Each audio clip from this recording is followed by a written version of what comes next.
Hi guys, and welcome to History Revision Success, and we're going to be looking at this idea of whether there was an Elizabethan golden age. Okay, so it's one of the last questions we have to consider in the Elizabeth course for the Tudors, and we're going to be looking at whether English culture really did flourish at this time. Was it accessible to all? And what did it mean for kind of ordinary people as well as the wealthy? So during this period, we see the flowering of English Renaissance by the generous patronage of the Queen and the wealthy on artists such as musicians and painters. The Queen's precedent on this front encouraged the landowning and titled elite to invest in the nation's artistic culture. And it's that really kind of sparks this concept of the golden age. The Queen is giving huge amounts of money to patronage and to encourage artists to develop their craft, okay? And England is therefore joining a trend towards patronage of the arts that has already begun in Europe, particularly in the Italian city-states. Now, the high culture of the elite was transformed during the period, and what's important to remember and to note is that popular culture also takes off. So while we have a splintering of kind of culture at this time, both the high and the low see a development in terms of culture and artistic interests. Now, whilst different classes in society occupied different worlds and therefore different cultural remits, they were not always mutually exclusive. And events like theatre, for example, were attended by the educated elite alongside the groundlings, as we call them, in large numbers. So there were certain parts of society where both classes or both halves of the world would come together. Now, I'm going to talk about the arts in this video. So I'm going to go through art, music, literature, and just before we start, there's obviously the most famed individual of this period, William Shakespeare, who's behind me, who received the Queen's patronage. But there are also many others, like the musician William Byrd and the artist Nicholas Hilliard, the man who painted the pelican portrait we previously discussed. Now, even some individuals and courtiers, such as Sir Walter Raleigh, published their own poetry in this period alongside the work of Edmund Spenser, the author of The Faerie Queen. If you remember that work that was used, we used it when we looked at religion. We talked about the Puritan elements of his presentation of the Faerie Queen. Now, I mention this just because I want you to realize that this is a time where skilled individuals are being paid and are being asked to develop their craft, but also it's a time where ordinary courtiers are interested in the arts and are kind of following hobbies of poetry and painting and things like that. And that actually we see a real kind of development of culture at this time, which is part of this idea of the golden age.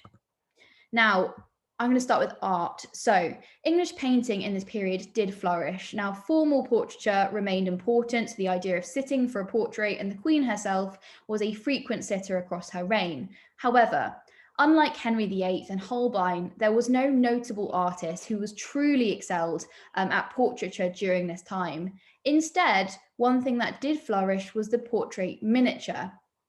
And there was people like Nicholas Hilliard and Isaac Oliver were technically very, very gifted at these things. So I've got a couple behind me. You can notice very, very small little portraits of individuals which people could carry around with them or they could give as a gift. Elizabeth gave a famous portrait of herself to Mary, Queen of Scots, for example. Now, it was also a time, kind of a golden age of architecture. And whilst the Queen was unwilling to commission new projects to save money, her courtiers were able to afford extravagant building projects because of family acquisition of monastic land at knockdown prices. So because they had made so much money during Henry VIII's reign and with the English Reformation, they were able to now invest into some majestic and beautiful country homes. Now, under Elizabethan England, we saw the emergence of the first named English architect, Robert Smithson, who worked on Longleat in Wiltshire, the place with the really cool safari zoo. I'm not trying to be nasty to Longleat here. It's great, have loads of fun there. Longleat in Wiltshire, and Bess Hardwick's house, Hardwick Hall, which we also previously talked about. Okay, I'm going to talk about literature now. So we have increased educational opportunities in the 16th century, and I'm actually going to film a little video about education, which will be following this one. So go and have a look at that afterwards, just to kind of contextualize this. But we see increased educational opportunity, and this led to the emergence of a highly literate and sophisticated reading public. Now, the most famous writer of this period is, of course, William Shakespeare, whose plays were performed at the Globe Theatre in London. However, he's joined also by writers such as Christopher Marlowe and Thomas Dekker, who were also influential and very significantly popular writers of the time. Now, what happened was that nobles and wealthy aristocracy would form companies of actors who would then perform these writers' plays for the public. The wealthy would pay for and commission these plays for the rest of society then to benefit from them. So some of these companies were called the Lord Chamberlain's Company, set up in the 1590s under the patronage of the Queen's cousin, Henry Carey, Lord Hunsdon. Shakespeare was a member of this company, so this company did particularly well. We also have the Lord Admiral's Men, set up in the 1570s under the patronage of Charles Howard, Earl of Nottingham. So there is some competitive element here. Both of these are competing for the best plays to be performed at the main theatres, to make money and to be popular with the masses. So plays needed to appeal to audiences across the social classes, and occasionally plays would have direct political connotations. For example, when the Earl of Essex commissioned a performance of Richard II during the Essex Rebellion, if you remember this, Richard II was a medieval king who had been the victim of usurpation. So it was this idea that he put on this play to kind of suggest that the Queen should be got rid of. It was highly controversial and part of what led to his downfall.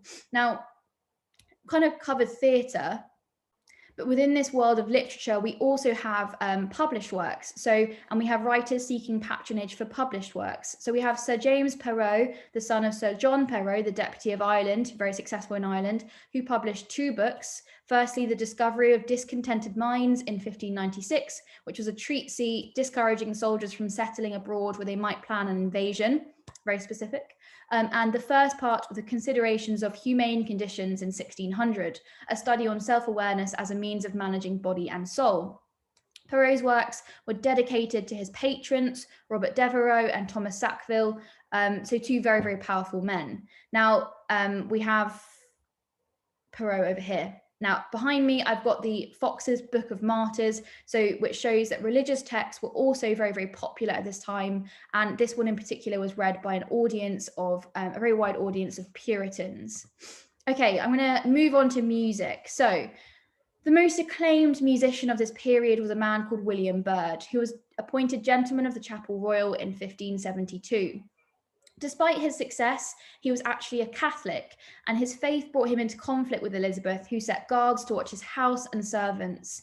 He was, however, protected by his patrons, and he went on to sing at the funeral of Elizabeth I and the coronation of James. So he was incredibly popular.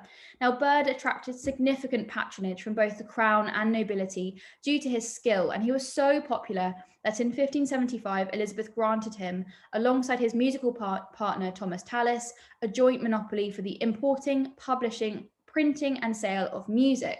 So he was extremely lucky and he became quite wealthy from this. Now, Byrd published 4 collections of his music. Psalms, sonnets and songs of sadness and piety was one, for example, and he dedicated these to his patrons that were paying him for this.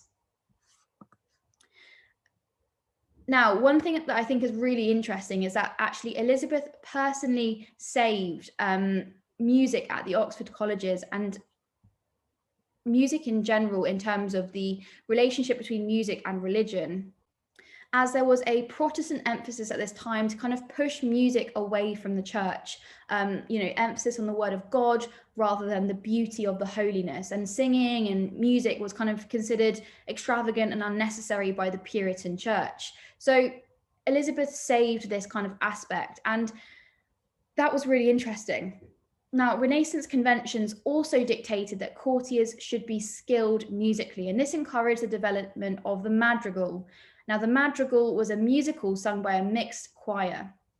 These were composed by individuals like Thomas Morley and Thomas Welks and were non-political. However, in 1601, Morley put together a collection of 25 madrigals entitled The Triumph of Oriana, which explicitly honoured the Queen. So it was used to kind of emphasise and reinforce the Gloriana myth, the idea, the imagery that she creates around herself about being, glorious. and it was used when her reputation was slipping, predominantly in the late 1590s and 1600s. So how interesting is that they actually use music as a way of kind of increasing support for the Queen?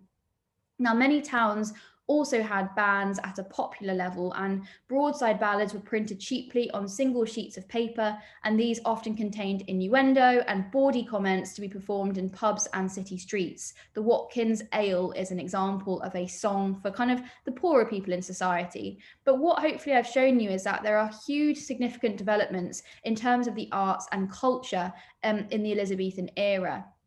And that actually across the social sphere, we have lots more kind of renewed interest in the idea of literature, music, and arts. And that actually we do see somewhat of a golden age at this time.